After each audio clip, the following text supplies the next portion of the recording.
తన సొంత డబ్బులతో హార్ట్ ఆపరేషన్ చేయించారు.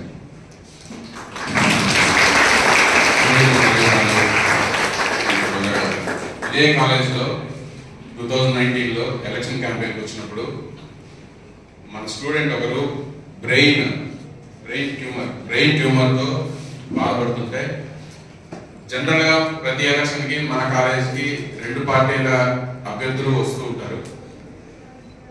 మొదటి పార్టీ అభ్యర్థి వచ్చినప్పుడు పిల్లలందరూ వెళ్ళి అడిగారు.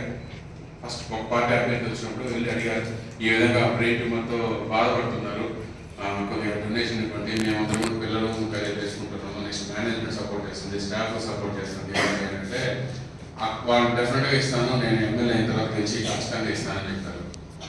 సెకండ్ డే మేడం వచ్చారు, సేమ్ ఇదే మాదిరి వెంట అడిగారు. ఇమ్మీడియట్లీ 50,000 రూపీస్ మేడం మళ్ళీ ఫాలో అప్ చేశారు, అయ్యిందా, ఎలా ఉంది, ఆపరేషన్ జరిగిందా అని. ప్రతి బుధవారం నా మాట అబద్ధమైతే మీరు నెక్స్ట్ బుధవారం కూడా చూసుకోండి, ఎలక్షన్ అయిపోయింది కదా అని చెప్పి ఇప్పుడు వాళ్ళు విస్మరించారు. నెక్స్ట్ బుధవారం కూడా వెళ్ళి చూసుకోండి. మన గవర్నమెంట్ హాస్పిటల్లో ప్రతి గర్భిణీ స్త్రీకి ప్రోటీన్ ఫుడ్ మేడం సొంత ట్రస్ట్ ద్వారా పెడుతున్నారు ప్రతి Wednesday. Apart from the politics, నేను చెప్పే ప్రతి మాట ఇప్పుడు మేడం గారు ఆవిడ సొంత డబ్బులతో, సొంత చారిటబుల్ ట్రస్ట్ తో చేస్తున్న నాకు తెలిసిన కొద్దిపాటి డెవలప్మెంట్స్ ఇవి. మనం ఇంతకుముందే అనుకున్నాం, ఫస్ట్ 5 years మనం ఎలా ఉన్నాము, నెక్స్ట్ 5 years, రీసెంట్ 5 years మనం ఎలా ఉన్నాం. మనం ఓటు వేసే ముందు ఖచ్చితంగా మనం అందరం ఆలోచించుకోవాలి. వాళ్ళకి వేయండి వీళ్ళకి వేయండి చెప్పడం కాదు, కానీ ఫస్ట్ ఆఫ్ ఆల్ మనకే తెలుసు 2014 to 2019 మన కాలేజ్ ఎలా ఉంటుంది, మనం ఎలా ఉన్నాం, మనం ఏ విధంగా సాలరీస్ ఇచ్చుకున్నాం, ఎంత ఇబ్బందులు పడ్డాం అనేది తెలుసు. 2020 కరోనా వచ్చింది, ఫస్ట్ వేవ్ కరోనా. సీఎం గారు జగన్మోహన్ రెడ్డి గారు 2019లో ఒక హామీ ఇచ్చారు, ప్రైవేట్ ఇంజనీరింగ్ కాలేజ్ అసోసియేషన్ అందరికీ. మేము ఒక 60 మంది దాకా వెళ్తే కేవలం 30 మందికి మాత్రం రమ్మన్నారు ఫస్ట్లో. సరే వెళ్తే పెండింగ్ లో ఉన్న బకాయిలు ఏదైతే ఉందో సాధ్యమైనంత వరకు నేను మీకు 2020 మార్చి 31వ తేదీకి ఇస్తానన్నాను. మా అందులో వైసీపీ సపోర్టర్స్ ఉన్నారు, అవతల టీడీపీ సపోర్టర్స్ ఉన్నారు, న్యూట్రల్ ఉన్న వాళ్ళు ఉన్నారు, అందరూ ఉంటారు. మేమందరం ఏమనుకుంటాం, ఎప్పుడు మార్చి 2020 ఇప్పుడు మనం సెప్టెంబర్లో ఉన్నాము, ఎక్కడ ఇస్తారు ఏమి ఇస్తారు, ఇవన్నీ అయ్యేది కాదు పోయేది కాదు, ఏం చేయాలో అర్థం కావట్లేదు, దీంట్లో ఉన్నాం. మీరు నమ్ముతారో లేదో, ప్రతి management Covid first wave holidays March 10వ తేదీ డిక్లేర్ చేశారు. అన్ని కాలేజ్ స్కూల్స్ అందరి కాలేజెస్ అని ఏం చేయాలో తెలియని పరిస్థితి. మన కాలేజ్ సహా దాదాపు 100 కాలేజ్ పైగా సరైన టైం శాలరీస్ లేకుండా స్టాఫ్ అందరూ ఇబ్బందులు పడ్డారు. మీరు నమ్ముతారు లేదు, మార్చి 31వ తేదీ నేనైతే ఏజ్ అని తెలియక అదే దిగుతూ పడుకొని ఉన్నాను. 31వ తేదీ టక్కన నా ఫోన్కి 11:49 నా ఇంకా టైం గుర్తుంది. 3.5 crore డెబిట్ క్రియేట్ అయింది. చెప్పినట్టు చేసిన వ్యక్తి సీఎం గారు జగన్మోహన్ రెడ్డి గారు. ఈ రోజు పక్కన పార్టీ వాళ్ళు మేము 4,000 ఇస్తాం పెన్షన్ అంటే కూడా సీఎం గారు ఎప్పుడు కూడా నేను 4,500 ఇస్తాను 5,000 ఇస్తానని చెప్పలా. నేను 3,500 ఇస్తా, అది కూడా లాస్ట్ 2 సంవత్సరాలు మాత్రమే పెంచుతా అనే నిజాయితీగా నిజమైన మాట చెప్పారు.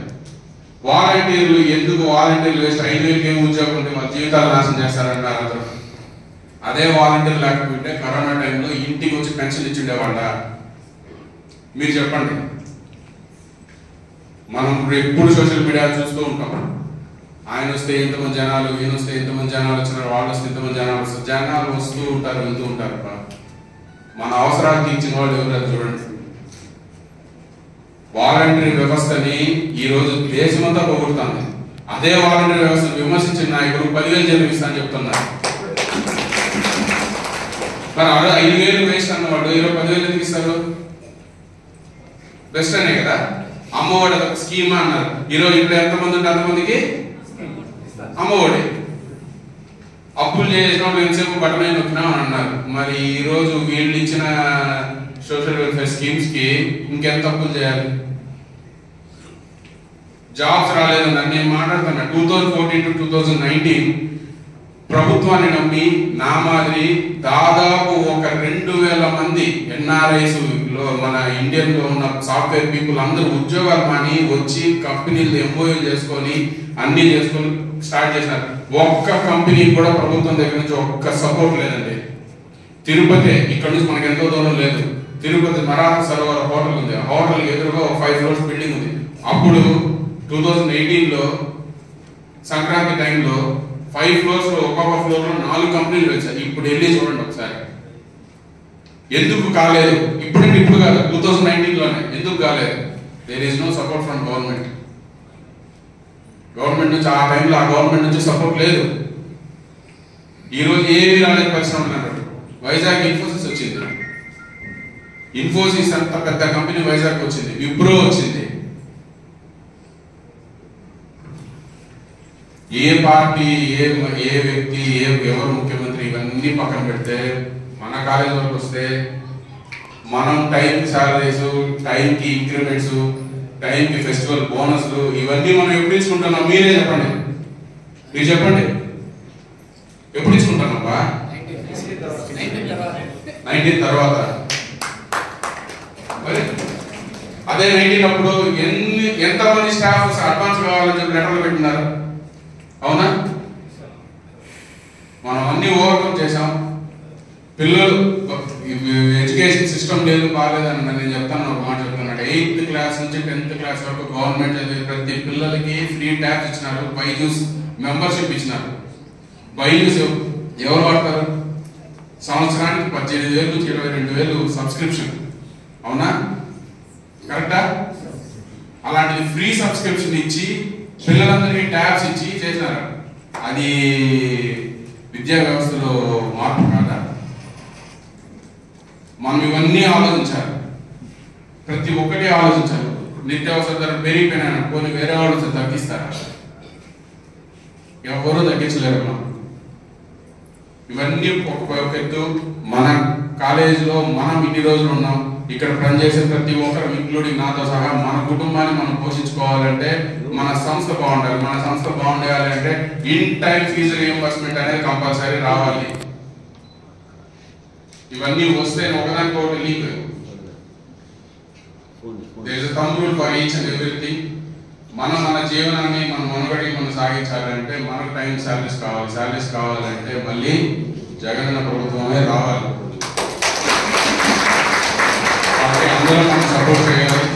మేడం గారిది 3వ నెంబర్ ముచ్చటగా విజయంగా 3వ మళ్ళీ పోటీ చేస్తున్నారు. కంపల్సరీ. ఇంకోటి మన పుత్తూరు నగిరి హాస్పిటల్ చూసాం. నగిరి హాస్పిటల్ ఇప్పుడు వెళ్ళి చూస్తే 100 bed hospital, government hospital, 100 bed hospital. ఎప్పుడైనా చూసామా? ఎప్పుడైనా వస్తుంది అనుకున్నామా? 100 bed hospital. Puttur Nagari hospitals లో మేడం వాళ్ళ ట్రస్ట్ ద్వారా డయాలసిస్ సెంటర్ ఓపెన్ చేయించారు. ఎస్సీ అండ్ ముస్లిం పిల్లల్ని మన కాలేజీలో కూడా ఆర్కే రోజా చారిటబుల్ ట్రస్ట్ ద్వారా చదివిస్తున్నారు.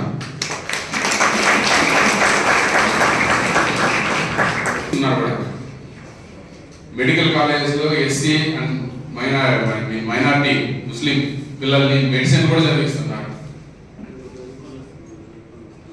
అలానే ముస్లిం సోదరులందరికీ కూడా అక్కడ షాదీ మహల్ కట్టించారు. ఇవన్నీ ఎప్పుడు పెండింగ్ లో ఉన్న పనులు. ఇవన్నీ దాదాపుగా అన్ని పూర్తి చేయడం జరిగింది.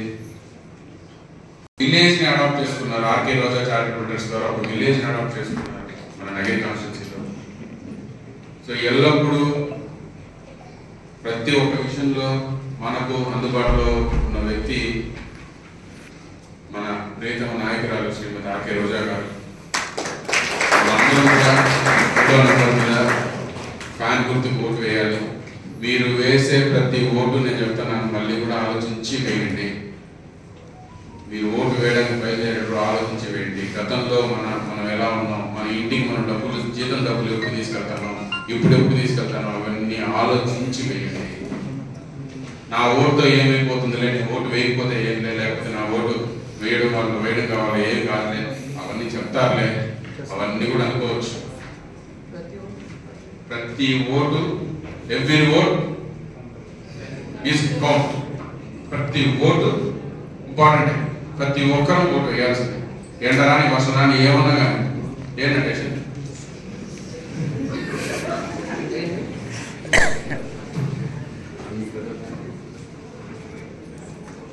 కాబట్టి అందరూ కూడా సపోర్ట్ చేయాలి.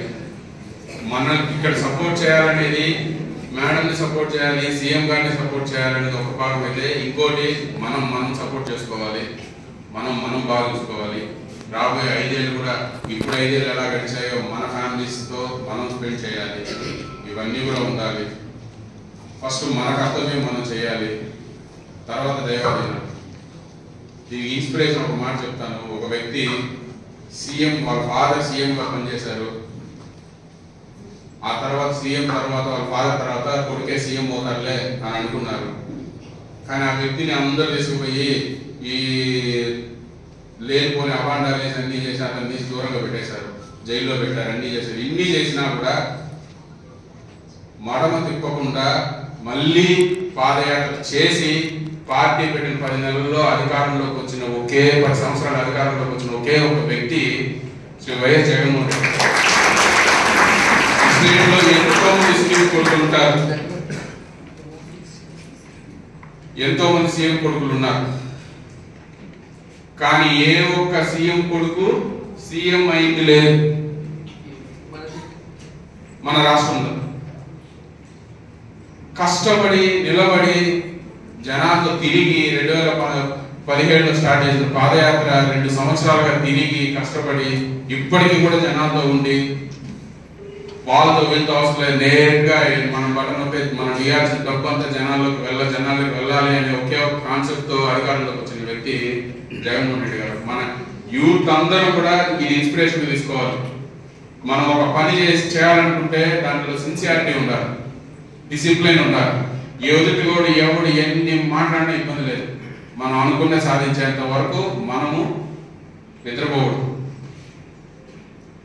2004లో ఇక్కడ నుంచి పోటీ చేశారు మేడం, దురదృష్టవశాత్తు ఓడిపోయారు. 2009లో చంద్రగిరి నుంచి పోటీ చేశారు. సొంతం ఏ పార్టీలో అయితే పోటీ చేశారో అదే పార్టీ ఓడించింది. మళ్ళీ ఎక్కడ కూడా ఆ రోజు అందరూ అంటున్నారు ఇంకా లేదులే, ఇంకా తమిళనాడుకు హైదరాబాద్కి వెళ్ళిపోతారు, ఇంకా సినిమాలు చేసుకుంటారు, అది చేసుకుంటారు అన్నారు. మళ్ళీ 2014లో నగిరికి వచ్చారు, గెలిచారు. 2019లో మళ్ళీ వచ్చారు, గెలిచారు. 2024లో మళ్ళీ థర్డ్ టైం వస్తారు, గెలుస్తారు. ఆ విధంగా చేయాలి, సిన్సియారిటీ అనేది ఉంటే ఆటోమేటిక్గా ఈ నేచర్ మనకే సహకరిస్తున్నాం.